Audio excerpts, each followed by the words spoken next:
আবণ্টন পালে কেনেকৈ পালে ইয়াৰ উত্তৰ লাগে আমাক ইয়াৰ উত্তৰ লাগে আমাক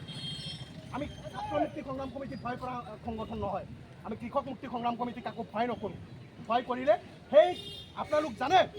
আমি ভুক্তভোগী আমাৰ নামত 10টা কেছ এতিয়াও চলি আছে প্ৰত্যেক দিন আমি কোৰ্টত গৈ হাজিৰ দিব লগা হৈছে কোনে কৰিছিলে এইখন চাৰ্কুল অফিচাৰে কৰিছিলে কোনে কৰিছিলে এইখন ব্লকৰ ভিডিঅ'ই কৰিছিলে আমাৰ নামত কেছ কৰিছিলে সেই কেছবিলাকক আমি এতিয়ালৈকে হাজিৰা দি থাকিব লগা হৈছে কিহৰ কাৰণে কৰিছিলে বিধায়ক সিঙে মাটি আবণ্টন বিচাৰিছে ইয়াৰ আমি বিৰোধিতা কৰিছোঁ ইয়াৰ বিৰোধিতা কৰাৰ কাৰণে আপোনালোকে আমাৰ নামত 10টা 15টাকে কেছ লগাই দিছে আমি কোনখন অসমত আছোঁ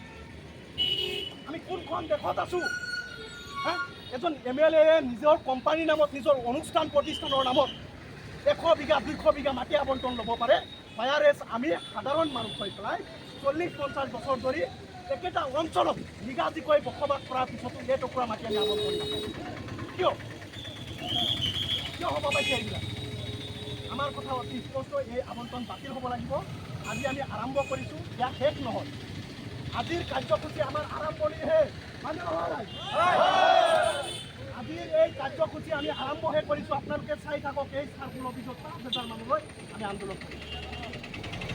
5,000 মানুহ লৈ এই চাৰ্কুল অফিচ আমি ঘেৰাও কৰিম আবণ্টন বাতিল হ'ব লাগিব দেশ কথা বিধায়ক গৌতম কনষ্ট্ৰাকশ্যন যে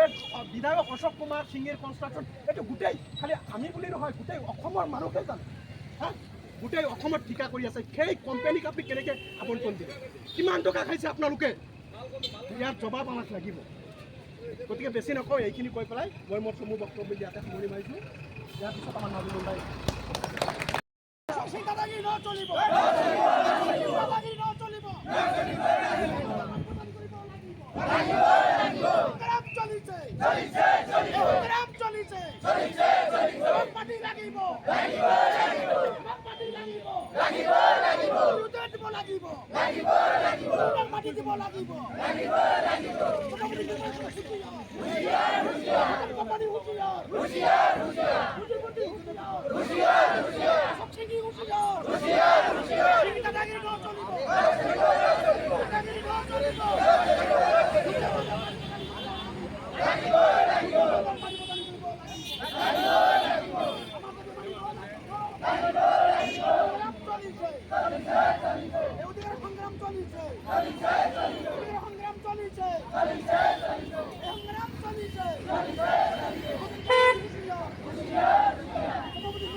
ধুবুৰী জিলাত চাপৰ ৰাজচক্ৰ কাৰ্যালয়ৰ অন্তৰ্গত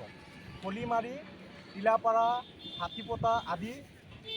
কৰি বিভিন্ন অঞ্চলত হেজাৰ হেজাৰ ভূমিহীন পৰিয়ালে যুগ যুগ ধৰি বসবাস কৰি থকাৰ পিছতো নিজৰ ঘৰটো সাজিবলৈ এটুকুৰা মাটিৰ আবণ্টন পোৱা নাই তেনে সময়ত বিধায়ক পূৰ্বৰ বিজেপি দলৰ পূৰ্বৰ বিধায়ক অশোক কুমাৰ সিঙে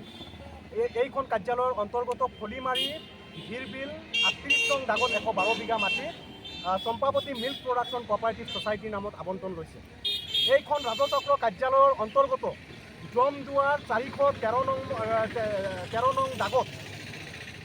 তেওঁ নিজৰ গৌতম কনষ্ট্ৰাকশ্যন কোম্পানীৰ নামত 6 বিঘা 4 কটা মাটি তেওঁ আবণ্টন লৈছে গতিকে বিধায়ক সিঙিয়ে তেওঁ MLA হোৱা সুবাদত এজন বিধায়ক হোৱা সুবাদত গোটেই প্ৰশাসন যন্ত্ৰটোক তেওঁৰ খটুৱাই এই যে আবণ্টনবিলাক লৈছে এই আবণ্টনক আমি কৃষক মুক্তি ছাত্ৰ মুক্তি সংগ্ৰাম কমিটিয়ে অবৈধ আবণ্টন বুলি দাবী কৰিছোঁ আৰু এই আবণ্টন বাতিলৰ দাবীত আজি আমি চাপৰ ৰাজচক্ৰ কাৰ্যালয়ৰ সন্মুখত 2 ঘণ্টীয়া অৱস্থান ধৰ্মঘট কাৰ্যসূচী পালন কৰিছোঁ আমাৰ দাবী অতি স্পষ্ট এই বিধায়ক সিঙিৰ গৌতম কনষ্ট্ৰাকশ্যন কোম্পানীৰ নামত হোৱা এই আবণ্টন আৰু চম্পাৱতী মিল্ক প্ৰডাকশ্যন কোম্পানী ছ'চাইটিৰ নামত হোৱা আবণ্টন বাতিল হ'ব লাগিব আৰু ভূমিহীন পৰিয়ালক ভূমি প্ৰদান কৰিব লাগিব অন্যথাই কৃষক মুক্তি ছাত্ৰ মুক্তি সংগ্ৰাম কমিটিৰ উদ্যোগত ব্যাপকভাৱে গণতান্ত্ৰিক আন্দোলন কাৰ্যসূচী ধাৰাবাহিকভাৱে লোৱা হ'ব আমাৰ অতি স্পষ্ট কথা ৰাজচক্ৰ বিষয়াজনক আমি আজিও জনাইছোঁ আমাৰ আন্দোলন ধাৰাবাহিক হ'ব যেতিয়ালৈকে বিধায়ক সিঙিৰ এই মাটিৰ কেলেংকাৰী ফাদিল নহ'ব যেতিয়ালৈকে বিধায়ক সিঙিৰ এই মাটিৰ আবণ্টন বাতিল নহ'ব তেতিয়ালৈকে আমাৰ আন্দোলনৰ কাৰ্যসূচী চলি থাকিব আজি আমি আৰম্ভহে কৰিছোঁ ধুবুৰী জিলা কৃষক মুক্তি সংগ্ৰাম সমিতিৰ উদ্যোগত চাপৰ ৰাজচক্ৰ কাৰ্যালয়ৰ সন্মুখত আমি 2 ঘণ্টীয়া অৱস্থান ধৰ্মঘট পালন কৰিছোঁ আমি দেখিছোঁ যে বিধায়ক অশোক কুমাৰ সিঙিৰ গৌতম কনস্ট্ৰাকশন কোম্পানীৰ নামত চৰকাৰী খাছ মাটি জমদুৱাৰ গাঁৱত 413 নং দাগৰ 6 বিঘা 4 কটা মাটি আবণ্টন লৈছে। আনহাতে আমাৰ ফুলিমাৰী অঞ্চলত গৌতম অশোক কুমাৰ সিংগীৰ ঘনিষ্ঠ চম্পাৱতী মিল প্ৰডাকশ্যন লিমিটেড নামৰ ছ'চাইটি এটাৰ নামত 38 নং দাগৰ 112 বিঘা মাটি আবণ্টন লৈছে। ই দেখ অন্যায় কৰিছে, কাৰণ যি জাগাত যুগ ধৰি 40, 50, 60 বছৰ ধৰি ভূমিহীন মানুহবিলাকে বসবাস কৰি আছে, ভূমিহীন পৰিয়াল বসবাস কৰি আছে, সেই ভূমিহীন পৰিয়ালক এটুকুৰা মাটি আবণ্টন দিয়া নাই। অথচ বিধায়ক সিংগীৰ ঘনিষ্ঠ চম্পাৱতী মিল প্ৰডাকশ্যনৰ নামত 112 বিঘা, সিংগীৰ যি গৌতম কোম্পানীৰ নামত 6 বিঘা 4 কটা মাটি আবণ্টন লৈছে। আমি এই আবণ্টন বাতিলৰ দাবীত আজি আন্দোলন আৰু ভূমিহীন পৰিয়ালক